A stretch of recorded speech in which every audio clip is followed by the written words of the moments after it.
Hello students, the topic is thermoelectricity. Before going to the topic, please subscribe my channel, press the bell icon for notifications, like, share among your friends and comment.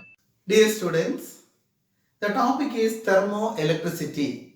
The term thermo means heat, electricity means flow of electrons. Thermoelectricity means conversion of temperature differences into electrical voltage and vice versa is known as thermoelectric effect. That means when there is a temperature difference on each side of a metal or thermoelectric device generates voltage, or if a voltage is applied, a thermoelectric device generates a temperature difference. This is called thermoelectricity or thermoelectric effect. We can explain thermoelectric effect with a suitable example. Before going to the topic, you should know what is a thermocouple. Thermocouple. Thermocouple means two conductors or two different metals, like for example this is one metal and this is another metal. Here these are the two metals we used. So these two dissimilar metals connected to form two junction is known as a thermocouple. See, for example, this is iron and this is copper.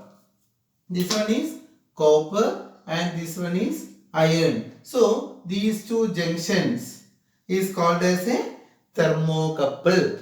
We can explain this thermoelectric effect with three effects. There are three effects we want to study to explain thermoelectricity.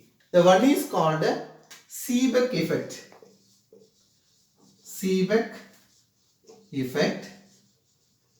The second one is Peltier effect.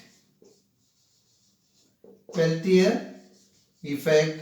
And the third one is Thomson effect. Thomson effect. Thomson effect. These three effects we can study to explain about thermoelectricity. So we can see the first one is Seebeck effect. Seebeck discovered that in a closed circuit consisting of two dissimilar metals where the junctions are maintained at different temperatures, an EMF or potential difference is developed. That I already told you now. Thermocouple. What is a thermocouple? The two dissimilar metals connected to form two junction is known as a thermocouple. We can see Seebeck effect. See, this is one junction, this is another junction. For example, if this is cold junction and this is the hot junction. When a hot junction is formed, when a hot junction will form, when we heat this junction. When we heat this junction, which will become hot, and this is the cold junction. See, when we connected these two junctions with a voltmeter or galvanometer, what we can see? Flow of current can be seen with the deflection in the galvanometer. See here, see, this is the ice cold. With two conductors or wires are connected with the ice cube here, and this is the hot junction. We heating this junction. What will happen? The current will flow from hot junction to cold junction. Hot junction to cold junction. Current will move from hot junction to cold junction. This is how thermoelectricity is produced. That means here what is produced? Potential difference or an EMF, electromotive force or potential difference occurs. If the hot and cold junctions are interchanged, the direction of current also reverses. Hence the effect is reversible. When one junction of thermocouple is kept at ice cube and another junction is kept in water bath, a current will flow through the circuit indicated by the galvanometer. If the circuit is reversed, at cold junction current flow from iron to copper and at hot junction current flow from copper to iron.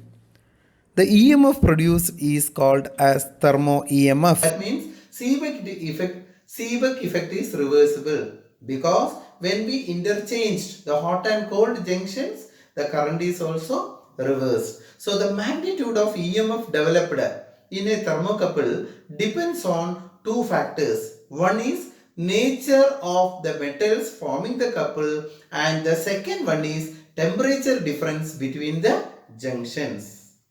Next, we can see applications of Seebeck effect. Seebeck effect is used in thermoelectric generators which are used in power plants to convert waste heat into electricity. Seebeck effect is utilized in automobile as automotive thermoelectric generators for increasing fuel efficiency. In thermocouples and thermopiles to measure the temperature difference between two objects, this Seebeck effect is used.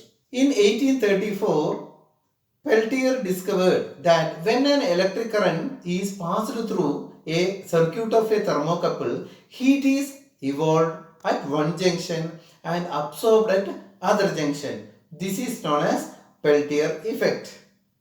We can see through this here. See, these two are the junctions. This is junction 1 and this is junction 2, which are connected by a cell. And here this is a hot junction and this is the cold junction. So actually what will happen? From the hot junction, electrons will move or electrons will migrate from hot junction to cold junction, leading to the formation of electricity. Here this one is the copper metal and here it is the iron. Then how this Seebeck and Peltier effect occurs? Due to the energy gained by the valence electrons. When valence electrons in metal gains energy which will migrate from hot region to cold region, that may lead to the production of electricity. We can see in detail about Peltier effect. In Peltier effect, when a circuit is formed with copper and iron which are connected by a battery, current flow occurs. Heat is liberated in the second junction and heat is absorbed in the first junction. If it is reverse, heat liberated in the first junction and absorbed at the second junction. In the copper iron thermocouple, the junctions 1 and 2 are maintained at same temperature. Let a current from a battery flow through the thermocouple at junction 1 where the current flow from copper to iron, heat is absorbed and the junction 1 becomes cold. At the junction 2 where the current flow from iron to copper, heat is liberated and becomes hot. When the direction of the current is reversed, junction 1 gets heated and junction 2 gets cooled. The next is Thomson effect. Thomson showed that if 2 points in a conductor are at different temperatures, the density of electrons at these points will differ and as a result, the potential difference is created between these points. Thomson effect is also reversible. If current is passed through a copper bar AB, which is heated at the middle point C, the point C will be at higher potential. This indicates that the heat is absorbed along AC and evolved along CB of the conductor. Thus, heat is transferred due to the current flow in the direction of the current. It is called positive Thomson effect. It is shown in the figure A. Examples for positive Thomson effect is silver, zinc and cadmium. When the copper bar is replaced by an iron bar, heat is evolved along CA and absorbed along BC. Thus, heat is transferred due to the current flow in the direction opposite to the direction of current. It is called negative Thomson effect. Figure B shows negative Thomson effect. Example for negative Thomson effect shown by the metal are platinum, nickel, cobalt and mercury. Dear friends, thank you for watching. Don't forget to leave a like and please subscribe my channel.